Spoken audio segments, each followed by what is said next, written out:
It's a trust builder. You know, every relationship is based on trust. Every relationship, friendships, romantic relationships, business partnerships, customer relationships, everything's built on trust. Today's guest, full circle moment for me, is the one and only Travis Chappell. Travis, I truly am a huge fan. Thanks so much for being here, man. Hey, dude, thanks so much for letting me come on the show. I can tell that you actually follow my stuff because you pronounce my name right. So appreciate you. I really do. I'm really am a huge fan, man. Travis, you're a master connector and a great communicator. You're the host of 2 podcasts, Build Your Network and Travis Makes Friends. And you've interviewed some amazing guests like Shaq, Grant Cardone, Ed Milet, Paul Pierce, and so many more. You explore entrepreneurship, business strategies, specific podcasting strategies, social media strategies, networking, and life-enhancing concepts like not being afraid to fail, being a product of your environment, and allowing yourself to freaking go for it.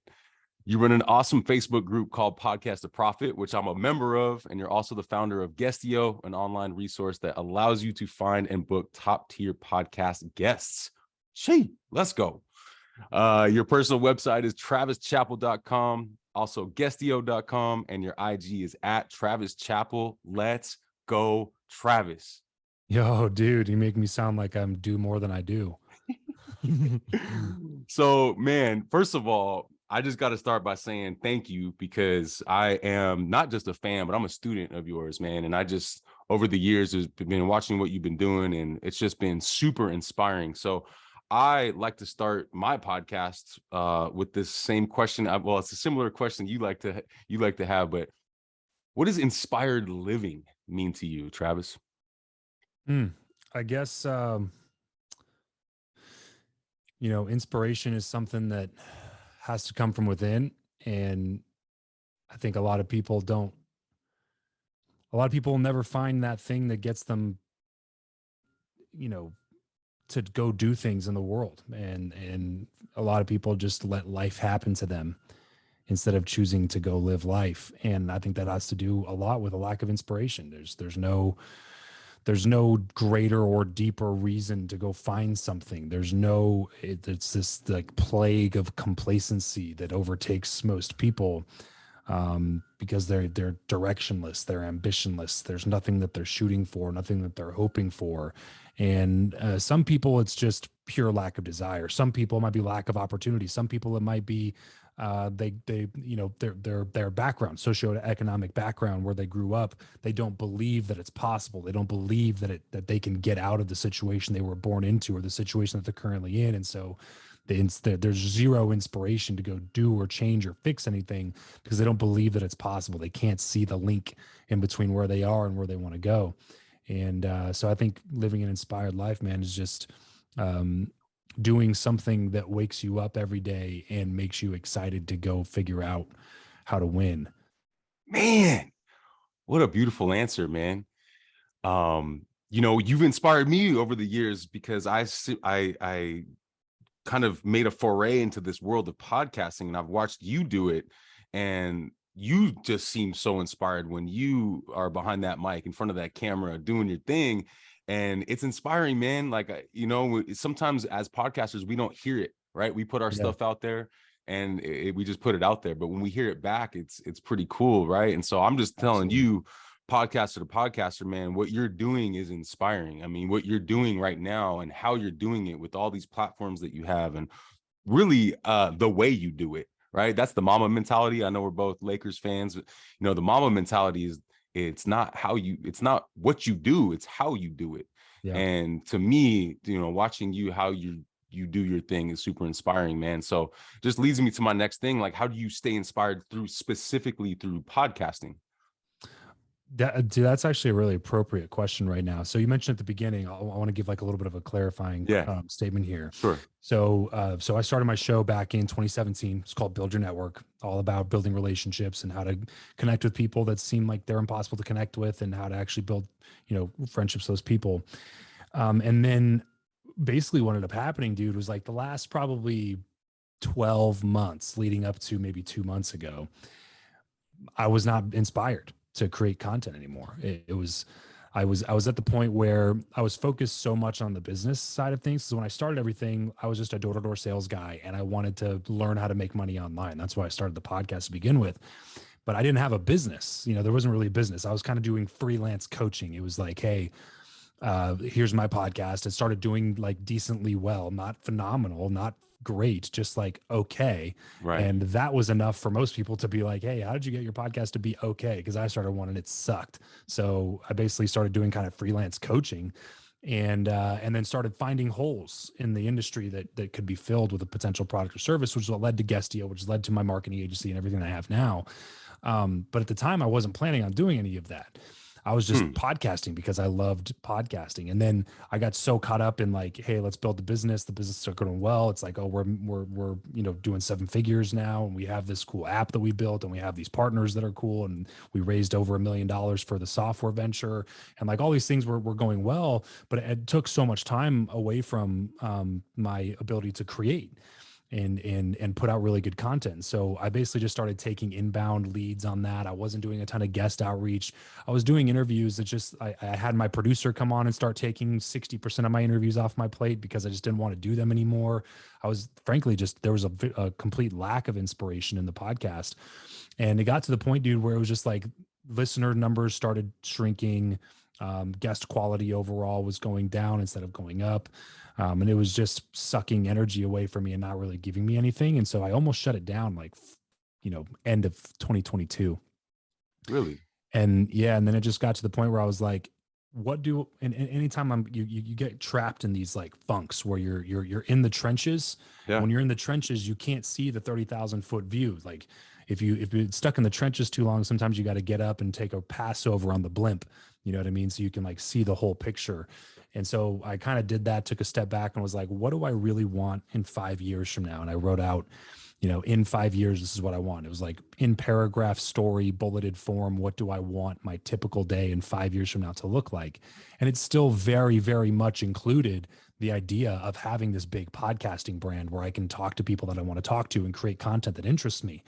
And so it was just like, well, if I'm going to do that eventually, you may as well do that right now. So instead of shutting it down, I basically decided I need to bring in a big hire in my business to take off a lot of the workload from my plate so that I can get back into doing the things that I'm uniquely qualified to do, which would be creating content, but creating content that actually inspires me and therefore inspires other people again. So Right. that was so we did this whole it was like a 3-month countdown to this rebrand and relaunch. So now the new show is called Travis Makes Friends. So Build Your Network became Travis Makes Friends. Got it. Got it. Travis Makes Friends is now it's on the same RSS feed. Got you. This Build Your Network. So Build Your Network is no more, which was kind of a weird moment for me because I did 800 episodes of that show, and it was like the first thing I ever did in the space, and allowed me to talk to a lot of my heroes. And it was kind of like a weird, like, put this to rest. It served its purpose moment. But yeah, dude, it was like, hey, this is no longer inspiring me, but I still know that if I zoom out in 5 years, I still really want to be doing this. So I have to change something that I'm doing now, or I'm just going to end up getting frustrated. It's just going to go to shit. Nobody's going to listen to it, including me. So we rebranded it, relaunched it, changed the name, and broadened the scope of the things that we can talk about on the show, which allows me to go talk to, again, like do more guest outreach, talk to the people I really want to talk to, have conversations with comedians or athletes, entertainers, or a lot of people that are outside of just like the business world, which is what I was really entrenched in for 5 years. So yeah, it's actually a pretty appropriate question for right now. Well, man, appreciate you clarifying that. I mean, because I'm a huge fan of Build Your Network, but I'm also a fan of what is it? Travis Makes Friends. Yeah. Travis Makes Friends. Sorry. Yep. And I just listened to your Paul Pierce interview the other day. Oh yeah, dope. Yeah, man, that was a great interview. I loved how he talked about no fear of failure. I love that. I mean, that's relatable to anyone in any industry, right? No matter what we're doing, right? Like, Absolutely. it's okay to fail, right? It's like, as long as you get back up and keep going and learn something from it, I think that's, we shouldn't, as specifically as entrepreneurs, right? Like, we have to be able to be okay with failing. Yeah. Well, it's not even be okay with it. It's like, get familiar with it. Right. You know what I'm saying? Like it's not a matter of if, it's a matter of when. Right. Literally part of the journey. It's the barrier to entry. I used to look at it like, hopefully I'll get lucky and I'll succeed and I won't have to deal with failure. And it's like, every single person that I know that has any sort of measure of success has an equal amount or potentially even more failures. Right. Even if it's initiatives within that same business or product lines that they launched that they wasted hundreds of thousands of dollars on, or real estate deal that they lost $3 million on, like everybody takes an L. It's like taking L's is a sign that you're playing the game. Right. You know what I mean? Like if you're only winning, it tells me that you're like not taking enough swings. Episode is brought to you by new sponsor of the show, Ready Fit Go. Ready Fit Go is a new meal prep company based out of Hermosa Beach, California, and they offer delicious and nutritious pre-made meals that cater to everyday people, athletes, and entrepreneurs. If you're like me, taking time to go to the grocery store, cook, and do meal prep in a healthy way can be a challenge. Ready Fit Go provides a great solution to this challenge as they offer over 70 options from hot meals to salads to desserts to snacks, and they offer a wide range of choices for all types of dietary needs. Ready Fit Go is offering Within the Game listeners 30% off their entire menu. Go to rfghealthyfoods.com and use code GAME30. That's capital G, lowercase a, M-E, the number 30 for the discount. Also, if you are near Hermosa Beach, you can check out their store in person to see all their options. They are located at 1025 Pacific Coast Highway in Hermosa Beach, California. Thank you, Ready Fit Go, for sponsoring the episode. Let's go. You're not stepping up to the plate often enough, and your wins are going to be really, really few and far between, and they're going to be smaller and smaller as you go because you have no momentum. Success loves speed. You know what I mean? So like if you're going to be taking a lot of swings, then you want to do it. You want to get up to your next at bat as quickly as you can, so that you can implement the things that you learned from your last time at bat without losing all that information. Like the data is only as good as your ability to use it to prevent yourself from making those mistakes again. And failure is just real-time feedback to help you win. Mic drop. I want to talk about the game of podcasting. I know everyone asks you this, so, I appreciate you taking the time to talk about it, but you have just taken this game and you've run with it, right? I know we can talk about John Lee Dumas, shout out EO Fire.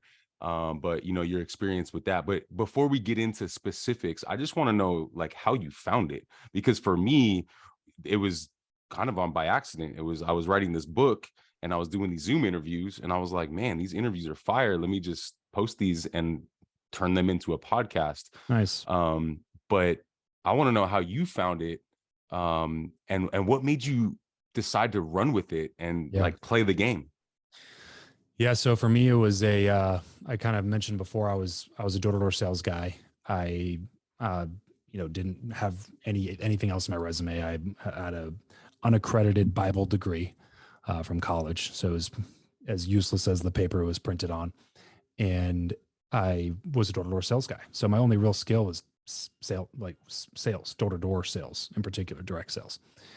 And I was trying to get like a corporate sales job. I was like, I don't want to knock doors anymore. I want to like move into this next phase of my career because I want to be knocking doors when I'm 40. Not that there's anything wrong with that. I just didn't want it. So I couldn't get a job, bro. I couldn't get a job. It was wild to me because at the time I was like, if I was one of these sales managers and I was looking at me, like I was a 22-year-old kid that just pulled 6 figures, knocking 100% commission sales, like I would have been frothing at the mouth to hire me if I were a regional sales manager. You know what I mean? Like I'd be looking at like, oh, this kid is a hustler. He's closing deals, 100% commission, door to door. If we give him a company car, benefits, and a salary and a bunch of company leads, imagine what he's going to be able to do. That was my thought going into it. But just because I didn't have experience that they wanted me to have or whatever bullshit, metrics they made up for themselves inside of the organization, nobody would give me a job. So it was like a rock bottom moment for me where I was like, man, I don't know what I'm going to do with my life. Am I really just going to knock doors? Like, what am I going to, like, I didn't have any access to opportunities. I didn't know any millionaires or, I didn't know any multimillionaires, let alone just like somebody who made $1 million in a year. I didn't have any relationships like that, like nothing to go off of. And so when I started the podcast, or when I found podcasting, it was just kind of like out of desperation to learn. I was just eager to learn something. I was eager to find something that I could do to live the life that I wanted to live. And so I started, reading books, listening to audiobooks, watching YouTube, and then came across podcasts. And I just really liked the medium a lot. Yeah. I liked the conversational nature. I liked that I could put in my earbuds and like go do other things while I was listening to something. It's like I was never a big YouTube guy, so I never like sat down and watched YouTube interviews or whatever. I liked that I could throw it on, go to the gym, throw it on, clean the house, do whatever. And so I started being an avid consumer of podcasts, and I listened to John's show, EO Fire, Let's go. and and then took the free podcast course. And then like almost a year after I took that, like right when I took it, I was like, I want to do this. And then Cool. I wrote out a plan, and then I didn't do any of it. So then I did what every serious person does, and I invested into myself. Because when you pay attention. That's just flat out, bro. I took a free podcast course, did nothing. I hired a coach for $4,000, which is more money I spent on anything ever up to that point. Like for anything similar to that, yeah, bet your ass, dude. I'm launching a podcast because I spent $3,900 on this. You know what I mean? At the time, that was a lot of money for me. And then I spent $6,500 to go to a mastermind at John Lee Dumas's house, and then I paid for a website, and then I paid for this event because you got to go to the event. You got to go meet people that are doing the thing that you're doing. You got to go get out of your comfort zone and meet people who are doing the thing that you want to do at a level that you can't understand yet. You got to go get around those people. You got to make those sacrifices if you truly want the result that you say that you want. So, dude, by the end of the first year, I had a $42,000 credit card that I had. It was 0% interest, $42,000 limit that I pulled out. And that thing was full by the end of my first year. 42 grand in coaching, masterminds, events, travel, hotels, airplanes, like anything that I could do to absorb more information about how to be successful in this thing. Because for me, it wasn't a matter of like, let me test this podcasting thing out for a month or two and see how it goes. It was like, I want that end result so bad that I'm willing to do whatever it takes to get there, no matter if it costs me $42,000. So I never paid a dime in interest on that credit card. I paid it all off before I had to start paying interest. Let's go. And with money from knocking doors and with money from podcast coaching, which I just started laying down on the balance of the card. And so when I started my show, like it was just like I think I can make this podcasting thing work, and I had no idea how or when it was going to happen. And then, one thing led to another, started doing masterminds, then I did courses, then I did coaching, then I did consulting, all around kind of podcasting content, all that world. And then did software, created an agency, crossed 7 figures with that, launched the show, relaunched the show, and now launching a new show. So yeah, a lot of stuff has happened since I launched the show. But the only reason I came across podcasting to begin with was just like, I was desperately trying to learn. I was just eager to find a path forward that I could implement in my life so that I could end up where I wanted to end up. Man. And for the audience who might be like, who's John Lee Dumas? I just need to say something about him personally, right? Because, my path as an entrepreneur, I listened to EO Fire every day for a while, right? Mm-hmm. And EO Fire, I think he started in 2012. Am I right? Yeah, 2012, I think. Yep. Yeah, right around there.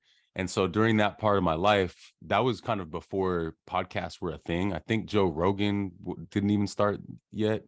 Yeah, there And was, not very many. That's for damn sure. yeah, it wasn't a big thing, but I remember driving in my car listening to JLD, and he not only did his content, but his guests and the inspiration of how he talked about his revenue. He shares his revenue. I think he still does. Still does. Yep. I mean, you talk about, light at the end of a tunnel, Yeah. and I mean, that to me blew my mind, bro. And Yeah. for Oh, the totally. audience, yeah, That just was where I real got quick. into it. Right. And for the audience, I mean, we're talking, he publishes his revenue for his podcast. We're talking 200 grand a month minus, I'd say what, maybe 30, 40 grand in expenses. So he's walking with 160, 170 a month. I was going to say the most beautiful thing about his income reports is his profitability. It's wild. Unmatched even. Like most people, like if you're not in business, you don't understand, like most businesses, depending on the business, obviously, if you're like really expense heavy, like manufacturing, you're running at like a 5 to 7% profit margin. Right. Like if you're maybe in coaching or an agency, you're probably like, if you're lucky, 30%, 35%, anywhere from 25 to 35%. If you're really good, maybe 40. John's running his business at like a 75% profit margin.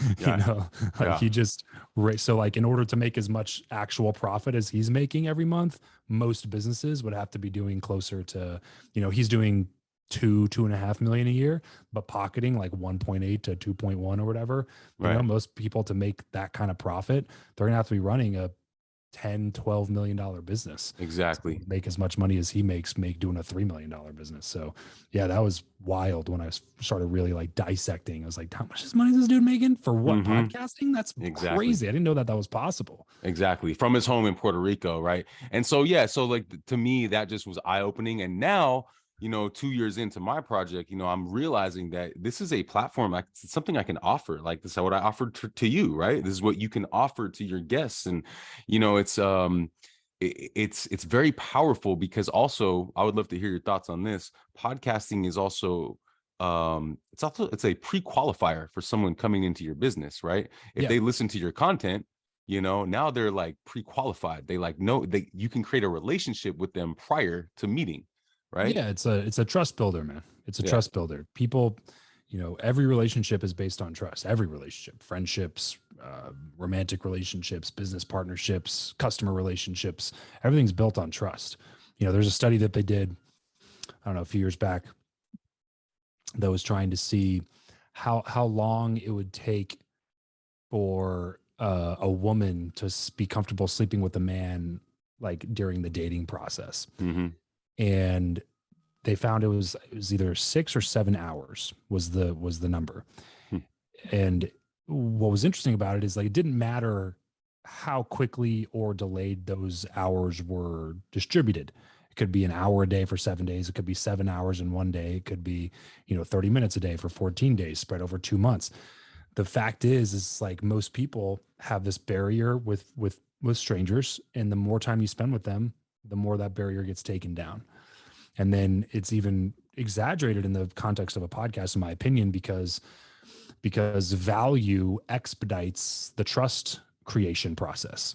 And so if somebody listens to my show for an hour or 2 hours, they listen to 2-3 episodes of my show, I think that happens in a much condensed period of time, because you're also receiving value from this conversation. You're getting something that you can implement in your life, see an immediate change, and then go, boom, that worked. You know what I mean? And so like if that person listens to you talk about this particular subject matter, they implement something from your show and it works for them, and they got all of that for free, like, and there's 800 more episodes for them to listen to if they never paid me another dollar. Right. Like those people tend to be the best customers because they already know you, they already like you, they already trust you. The only thing that you have to do then is deliver a product that actually does what you say it will do, and they'll be really happy about it. Right. Would you say we're in this generation? I think we're in this generation of podcasting more and more, because I feel like more and more people are like realizing everything you just said, right? That value proposition, like that, this relationship building, this networking opportunity, this platform presentation. Here, I have a platform. Do you want to come on? Like that, all that stuff is so powerful. I feel like it's like the age of podcasting right now. Yeah, I agree. I think a lot of people are just starting to, just more and more people continue to realize the power Yeah. of it. And everybody goes, well, there's so many podcasts. Everybody has a podcast. And it's like, it's such a funny argument to me. It's like, well, yeah, there's 2 billion people on Facebook, but you're still on Facebook. There's a Right. billion and a half on Right. Instagram. You're still on Instagram. There's Right. over Right. a Right. billion on TikTok. You're still on TikTok. There's almost 40 million YouTube channels, and you still started a YouTube channel. You have a blog. There's 500 million blogs, but everybody starts a blog.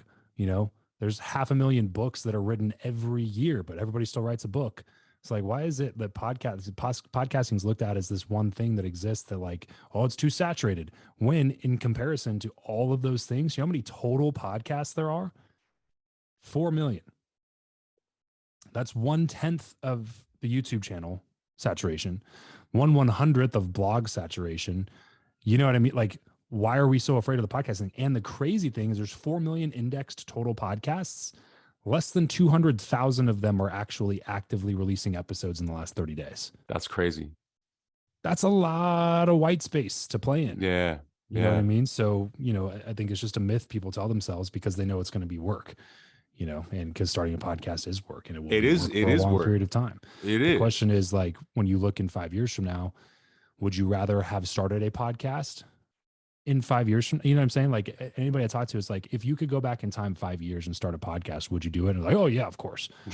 Well, Right. Don't you think the 5 years version, 5 years from now self is going to look at 2023 version of yourself and go like, man, you could have started a podcast in 2023. Now there's 34 million of them instead of 4 million. Imagine if I would have started one back when there was only 4 million. But people look at that now and go like, oh, I would have started one if I could have done it when there was only 200,000. But now that there's 4 million, it's just too many. It's like, well, that logic is flawed. It's just going to continue growing and compounding over time, especially because like the entire generation like ahead of us, once they're like, the next decade and a half, once it's like millennials are like they're already the biggest buyers in the market. But once it's like millennials are the ones that are mostly consuming media and stuff like that, radio is basically going to be extinct. Like I don't have any friends that listen to the radio. Who listens to the radio? You listen to your Spotify playlist, you listen to Apple Music, Shuffle or something like that. And then you listen to podcasts. Like that entire medium is going to be transformed into podcasting soon. So, I just think that it's it's a short-sighted thing, or it's just an excuse that people are using because they don't want to do the work and they know it's going to be a lot of work. In which case, fine, but just be like, nah, I don't want to do the work. Just say that. Don't say it's saturated. Right. Well, it is a lot of work, and I can say that, but it's also very fulfilling. I mean, without podcasting, maybe you and I don't connect, right? And so here we are. Right. And so that's amazing. But the other thing I wanted to say on that point that you mentioned is it's creating digital real estate, right? It's creating a digital asset for yourself. Totally. And for me, I that was an eye-opening moment. I was like, especially for coaches out there in any industry, right? It's when you're in a service-based industry, you're serving your time, you're trading your time for money. To also, I'm not saying that's a bad thing, but to also include a digital asset on top of that, where someone can go home, everyone goes home from their service, right? The time is over, but then they can go consume your content, right? Yeah. Now you're adding more value and creating that value add that you talk about a lot. And that's why that, to me, that creates a content loop, right? Bro. Which yeah, you're hitting on all the right points. As we're talking right now, me and you live, there's people listening to me talking. I know. As we speak. I know. I'm not talking. That's but amazing. A version of me is over there talking to them. I heard somebody, Pace Morby, who's a big real estate guy, explain it this way recently, and I'm going to start stealing it and using it all the time. Okay. He said, my job is essentially to create to create a clone building machine. And then he just kind of let it sit for a second. Everybody was like, what do you mean? And he was like, the core thing that I do out of all the things I do, the one that drives them, like, is the biggest needle mover for me, is to create little clones of me that exist on every app, talking to somebody at every given moment. And as many of those as I can create, they all are selling for me 100% of the time. Even when I'm sleeping at 3 a.m., somebody in Bangkok is listening to a podcast episode of mine. It's just like that only will compound as time goes on. Right. If you don't ever get into the game, it'll never happen. Right. But if you do get in the game, then you have like cool conversations like this, where like you and I can, like, I've seen your face on social, but we've never connected before. Right. The only reason that we're on a conversation right now is because we're talking on a podcast. It's the excuse that you have to be able to have a conversation with me, even though you've consumed my content for like 2 years. And then it's cool for me to jump on and be like, oh, cool, this guy's actually a fan, like somebody that actually listens to the show, somebody that knows context about my story, knows some of the people that I've interviewed, and like likes and values the content that I put together. What a cool moment to sit and like have a conversation with somebody like that. You know what I mean? Like, and as we do this right now, in 3 years from now, like January 18th, 2026, somebody's going to be listening to this episode. Yeah. When we're both doing who knows whatever we're doing at that point. You know what I mean? Absolutely. I also know you're a Dallas fan, Cowboys fan. Come on, man. Come on, man. How can you be a Dallas fan? Let's go, from LA, boys. man? How? I don't know, but they handed Tom Brady his ass this past weekend, so I'm pretty happy about that. I would love to ask you the question that you ask everybody, which is this amazing question. What's more important, or what's more of a game, more of a skill?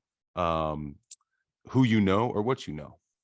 Yeah, it's a good question, dude. It's kind of been an evolution. I think one day I'll write a book on this topic because when I started my show, Build Your Network, I scripted out 30 questions because I was terrible at interviewing. I was the first time I was ever interviewing. I didn't leave it up to chance, and I wrote out every single question I was going to ask, and I would just go from question to question to question. And one of the questions I wrote out was do you believe who you know or what you know is more important, and why? And I always thought that most people, like, I just always heard the phrase who you know is more important than what you know. It's who you know, not what you know. I always heard that. So I just figured like everybody would agree with me. And then it would like set me up, like tee me up for this conversation about about networking that I could knock out of the park.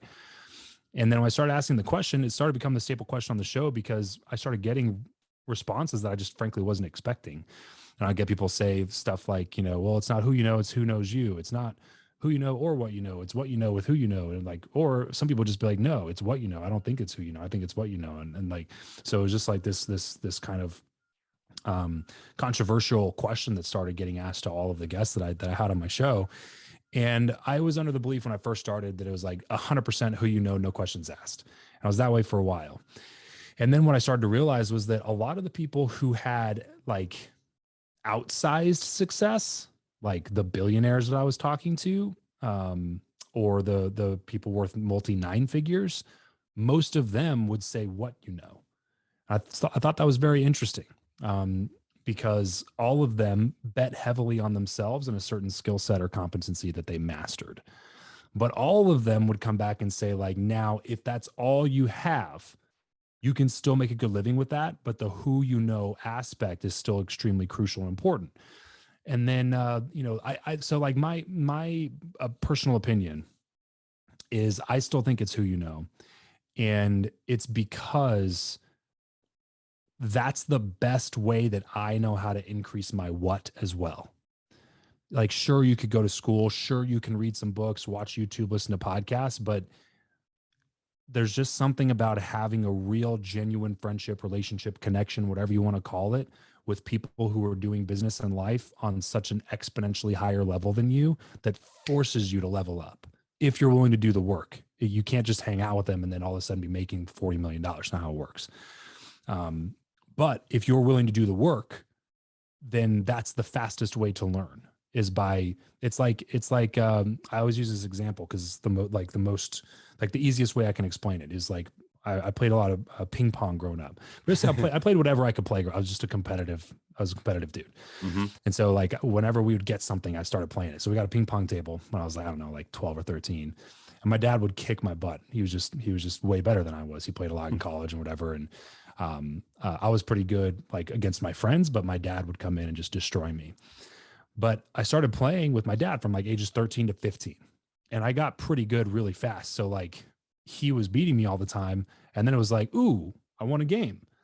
And it was like, oh, I won another game. And then it was like, oh, I won a game. And it was a lot closer than the last game that I won was for the previous game. You know what I mean? So, and then it got to the point by the time I was 15, dude, like we were pretty much the same skill set.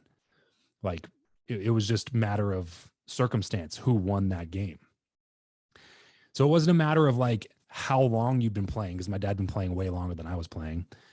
It was more of a matter of how quickly can you level up because of the skill that you're acquiring and the knowledge that you're acquiring from this other person who's been doing this for way longer than you've been doing it. And what was interesting is that my dad and I both, now if we played together now, we would both be about the same skill set as him and I were when I was 15, because neither one of us went and found somebody that was exponentially better at it than we were. So we would get better if we practiced together, but only incrementally. Yeah. I got really good exponentially because I played with somebody that was exponentially better than I was. So I could learn at an exponential rate, Right. with real-time feedback from somebody who was much better. And so I use that illustration because it works no matter the scenario. You're trying to get to $100 million. Well, if you're talking to somebody who's doing 300 million a year, like they're going to look at one thing in your business and go like, oh, it's that. You know, because they just have such a vast amount of information and knowledge Sure. to work off of that they can just they have the ability to look at what you're doing and go like, you're not going to get there with that. Like, oh yeah, that's cool that you want to do $100 million, but the total addressable market on that is just not going to allow you to scale. You have to either offer new products, or you have to jump into a different industry, or you have to use a tangential service. You're not going to be able to scale to that dollar amount with what you're currently doing. Like, it's just impossible. The market won't accept, the growth. And it's like, oh, well, I would have never known that. Like, I would just still be trying, because when you're an entrepreneur, you get so in the weeds and in the trenches, and you're working so hard, and like, and you've had some success. If you're doing 8 million a year, like, it's really easy to get in your head and be like, I know what I'm doing, because you're doing better than most people. But if you're trying to get to 100 million and you're doing 8 million, you don't know how to get there. So going and hang out with somebody who maybe, who, like I said, is doing 300 million, not somebody who did 100 million one time, but somebody who's doing 300 million, 400 million, like, they can look at it and go like, oh yeah, well, your offering isn't scalable. Like, you're too cost intensive. By the time you decide, like, by the time you try to attack this new market, you're going to run out of marketing dollars, and you're no longer be profitable. It's not viable to like move to that level. You know what I mean? Like, if you play with people, if you hang around with people that are that much better than you, you're going to learn at such a high exponential rate, which will always increase the what. So it's this loop that keeps fitting each Yeah. other. Once you Yeah. get better and you acquire more skills and more competencies, it's much easier to connect with people. And then the more higher level people you connect with make you better at the skills that you have, which make it easier to connect with more people. It's like this thing that kind of keeps feeding each other. It's like a who you know, what you know loop. But if it's me and I'm telling like a young kid, 17-year-old, 16, 18, 19-year-old, and I'm giving them advice to be like, hey, should you spend the next, uh, uh, 10 years working on this thing, or trying to get around people who can help you work on that thing? I would say get around people that can help you work on that thing. Like, go work for somebody, even if it's for free. Hey, I want to get really good at whatever, sales or writing copy or buying ads or podcasting or whatever the skill set is. Go find somebody who's doing it on the level that you want to be doing it on, and then do whatever you can to be around them. Work for Yeah. free. See if you can get a paycheck out of it. If you can, that's a bonus. But like, you're not trying to make money when you're 19. You're trying to learn skill sets and create core competencies, and then get around people who can help you learn and grow. You know what I mean? Like, once you get into your 30s, and like, once you're getting your 30s and 40s, it's the stacked skills from your 20s and 30s that will help you to be able to receive outsized returns on your time. You can't just have, it can't just be one. It's got to be like, it's the skill stack. It's like, for me, I started with sales. That was the first thing I ever learned, because I did door to door. We're really, I grew up in the church, and I spoke on stage 100+ times before I was even in college. So I guess really the first skill, if you rewind, would be like public speaking or communication. And then door to door phase, I learned how to sell. And then podcasting phase, I learned content. And then I created a course and did coaching. And so then I had to learn marketing. And then I started a software, and then I had to learn fundraising. And then all of that, the one thing that tied all of them together was networking and asking good questions. So like, when you like each one of those skills, I'm not good enough at any of those single skills to claim this, like, I'm the best at this game. There's a lot of other people you can learn sales from. There's a lot of other people you can learn relationships from. There's a lot of other people you can learn podcasting from, but when you like couple all of these things into one conglomerate skill stack, then at that point it starts becoming formidable. And that's my goal in my 30s, is like to keep adding to that skill stack, to keep deepening the skills that I currently have, and maybe add one or two additional skills. So by the time I'm 40, I can basically not worry about like ever, like I'll never have to worry about money again by the time I'm 40, basically, is the goal. But that's the power of stacking those skills and being purposeful about it. So I know this is the longest answer ever to that question, but to me, it comes back to who you know, but not at the expense of what you know. Because there's a lot of people I know that I see them all the time at all these circles and all these things, but they never earn a seat at the table. So you can buy a seat at the table, but if you don't earn it, you can't stay there. Does that make sense? Like a lot of people I've been with, man, they buy into the coaching, they buy into the masterminds, they take the initial action, but because they never prove that they deserve that seat, they're not there anymore. So you can't rely fully on who. It's got to be a combination of the two, unless your entire business is who, right? Because some people make a living on who. It's like talent managers or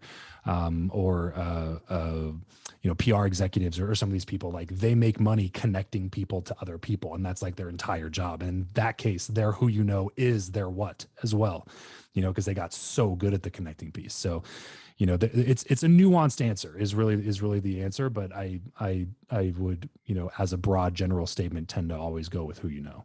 And to me, dude, it's like the final cherry on top for that argument is like, I would rather at the end of my life make a little bit less money, but have more high quality relationships with cool people, because like that's part of the fulfillment aspect of life, is like enjoying experiences and doing cool shit, but having awesome people there with you along the way to experience those things with.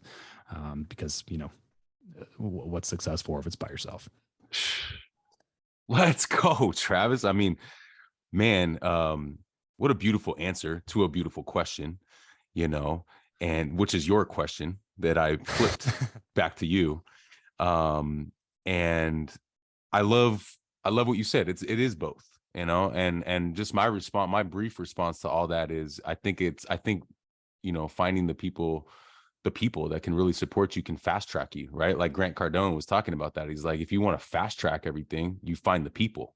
Yeah, you still learn the stuff, you still create the skill sets, but find the people, and that fast tracks you, right? You can save time, absolutely.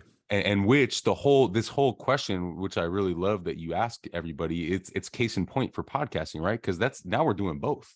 We're sharing ideas and we're connecting and creating a relationship, which is great, So no, I love it, man. I think it's great, and I encourage you to keep asking that question, because it does spark a really cool conversation, and it kind of leads into this whole thing of differentiation, right? Because that is a way that you can differentiate yourself. One of the ways I do that is talk about inspiration, right? Motivation, and this whole world of stay inspired. To me, that's the message I've tried to bring forward. But what's your advice and your recommendations, or any tips on how other podcasters can differentiate themselves? Yeah, dude, to me, it's at this point what we're really trying to do. And again, ask me in a year from now, see how it's going, because I don't want to speak from a place of like we've done it and figured it out, when this is like just this like a test that we're running, but it seems to be working so far. Yeah. Our goal this year is focused a lot more on creating more of a show than like just having a podcast. So having a podcast used to be enough to differentiate yourself. Now, like there are a lot of podcasts out there, again, nowhere near as many as there are a bunch of other different mediums. But there are a lot of podcasts out there. And so if you want to continue to differentiate yourself, you have to go create this kind of blue ocean for yourself and build more show-like content. Ask yourself, like, what would Jimmy Fallon do? Right. What would Oprah do? What would Ellen do? Like there's a reason that these talk shows are massive. You know what I mean? And there's millions and millions of people that tune into them. So like start asking yourself, what can I do to create more of a show? You don't want it to be television like, because that's not what podcast format is, right? I actually don't really listen to a lot of really highly produced podcasts. In fact, I don't think I listen to any highly produced podcasts. I tried to once or twice, and I was just like, let them talk. You keep interrupting them to do this narration and have that cool music come in, but like, that's not why I'm listening to the podcast. That's TV show format. I don't want that. So I think you still got to respect the format, but just make it more interesting. Come to like, so one thing that you did that's a differentiator. You didn't just read my media bio. You had written something out that was based on knowledge that you had combined with things that you probably Googled before this. Like that is one thing that maybe took you 5 minutes, 10 minutes, but it's enough to differentiate yourself as a host, because most people just go, oh, where's your media bio? Okay, let me just read that off verbatim, and I'm going to mess up 4 times, but I'm just going to keep going because it's not that big of a deal. And I did mispronounce your name, but whatever. You know what I mean? Like that's the difference between like I have a show versus like, yeah, I got a podcast.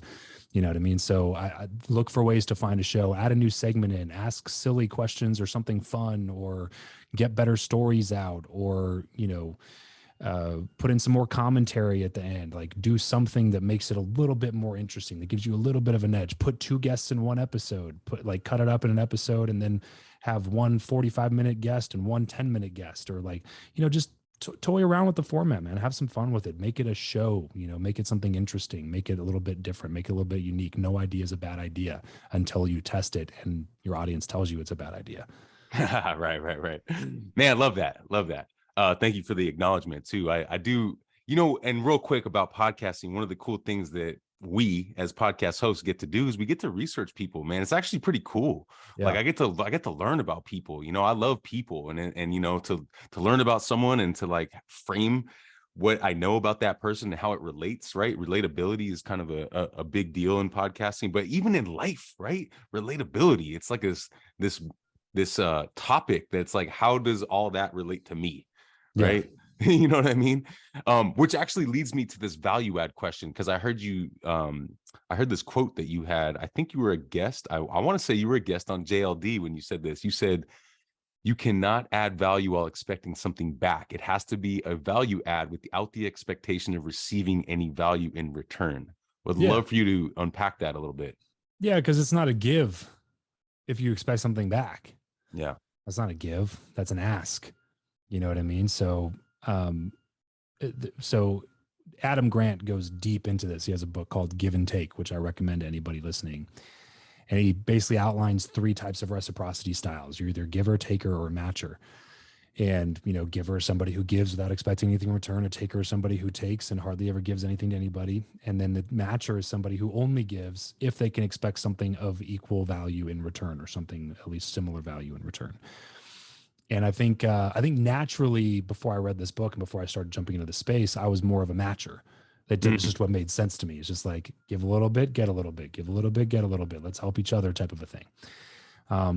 The problem is, it assumes that everybody has self-awareness, Right. which everybody does not have self-awareness. So, I started getting people mad at me because they would come to me and be like, hey man, let's collab. You know what I mean? Like, you have me on your show, I'll have you on my show. And it was like, okay, I'm not opposed to that, but your show is like 1/8 the size of my show. So I don't know you from Adam. Nobody introduced you to me that I trust. You're just a random person DMing me. Like, you're telling me your show is great and it'll be worth my time. I have zero other evidence that that's true. And I have a lot of demands on my time right now. So why would I give you my platform in exchange for your platform that's intrinsically, currently in its current state, less valuable? Right. That's not a no-brainer to say yes to. And then I would say no to that and just tell people, like, look, I wouldn't even, I told a couple people, I was like, I wouldn't even bring myself on my show. Frankly, like, I wouldn't. Like, I currently, in my current state, I'm not good enough to be on my own show. Luckily, I'm the host, so I get to make the decision. You know what I mean? But like, I wouldn't interview me as a guest. And my stuff is a little bit better than your stuff is. So why would I expose my audience to you when you're going to talk about the same stuff that I talk about, not as good? You know what I mean? That's funny. Like, in exchange for me to be like, just doesn't make any sense. Just say like, hey man, I'd love to bring you on my show. And then if we connect and have a good time, and then like there happens to be an opportunity in the future, then you can come on my show. Yeah. Great. That's like you come out with the matching stuff anymore. Like, you just gave me homework, because now I have to go find out from a bunch of people that you mentioned in the thread. Is this guy legit? Is he serious? Is this worth my time? Like, I have a lot of stuff to think about. Whereas before it was like, hey, come on my show. Okay, cool. Let's schedule, because I'll go on the show, because, why not? So matching assumes that everybody has self-awareness, and everybody does not have self-awareness. So the only real way to be successful long-term is to be the giver. And in that book, he outlines, like, of those 3 reciprocity styles, who ends up at the top of the success ladder in life and who ends up at the bottom of the success ladder in life. Interestingly enough, there's both takers and givers at the top of the success ladder. Wow. Or excuse me, at the bottom of the success bottom. ladder. Yeah, I got you. Yeah. So there's givers at the top, and then there's givers and takers at the bottom. Yeah. So it's like, you also have to be willing to switch up your reciprocity style for people that are takers, because there's some people that just give and then they're just a doormat for everybody. Right. So you have to also protect yourself. You have to be willing to say no every once in a while. You can't just give to anybody without expectation forever, even though they've proven to be a taker multiple times. So like, it's a little bit nuanced, but at the end of the day, like, the only way that I know is going to benefit me in 10 years, 15 years, 20 years, 30 years is just to give as much as I can to as many people as I can now, and not expect anything in return. I love that. As soon as you open that social contract, you open yourself up to disappointment and broken relationships, because you're expecting something from somebody, and a lot of times you're not going to get it. And Rightly so. Like, they didn't agree to do anything. You're just expecting them to do something because you did something for them. And that's not the way to build relationships. Man, that is so valuable and so relatable to anyone in any industry. I appreciate that share. I know we're running short on time, but I wanted to kind of ask you about a couple things: monetization for podcasting, social media strategy. If you want to combine those things together, just make it brief. Yeah, dude. So social strategy for me has become interview better people and try as often as I can to collaborate with those people. That's been our social strategy. Cut up 5 to 10 clips per episode, give them to them, make them as good as possible, make them look as good as possible, do them all in person for better content, and then ask them to share. That's literally been our social media strategy. Yeah. Monetization is a different thing because, like, you're either going to get sponsors and run it like your show is the product, or you're going to build products and then have an audience that's going to buy those products.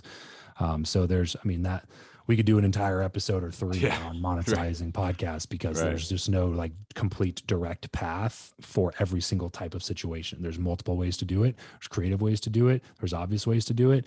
And it depends for every single person listening to this, what their goals are, where they see themselves in 5 years. Do they have a business now? Do they want a business? Are they currently looking to do that? Like there's a lot of other questions that I would have around that to speak to it. But the answer is you can probably do it a lot more effectively and easily than you think you can.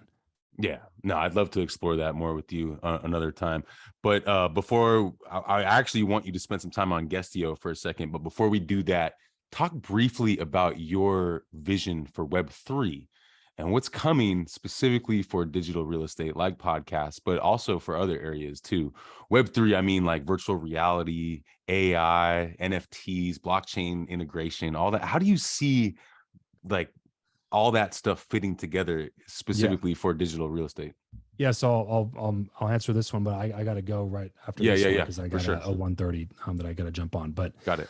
um, I think AI is much more interesting than Web3 personally. I think that it has a lot more potential to disrupt and change things, and we're already seeing applications of it, like wiping out industries potentially. So I think that'll have a lot, like in the next 5 years to 10 years, will have a much greater effect on society as a whole than like NFTs and crypto will. Yeah. I think there's a lot of interesting things there. I just think it's going to be a bubble. It's going to pop, and then we're going to get back to like, okay, what is the practical application? Just like what happened with Web 2 with the internet, Yeah. with the .com bubble that happened. You know what I mean? There's a lot of useless things. There was a lot of hype, and then once it all exploded, in 95% of the companies got exposed. Then those 5% really became the rock, the core of really what built the last 25 years. So I think it's going to be something similar to that, where there's a lot of hype. There's a lot of people that pretend to understand it that don't understand it. And so I think that, I think the practical application of that changing the way that we do business, changing the way that we live and operate, I think that's much, much further down the road than most people currently think it is. But AI, I think, is very interesting because it has the potential to change everything very, very quickly. And it's already like there's already practical applications of it right now today. So Right. All right, Travis, I got to let you run, but before I do that, just share how people can best connect with you or support you. TravisChappell.com. It's kind of the hub. CHAPPELL. TravisChappell.com. You can go over there, check out in my content, YouTube, podcast, all my social links, everything's over TravisChappell.com. Hey, I super appreciate you, bro. Thank you for the time, man. I'm looking forward to connect further. Appreciate you. Everybody, much love. Stay inspired, y'all.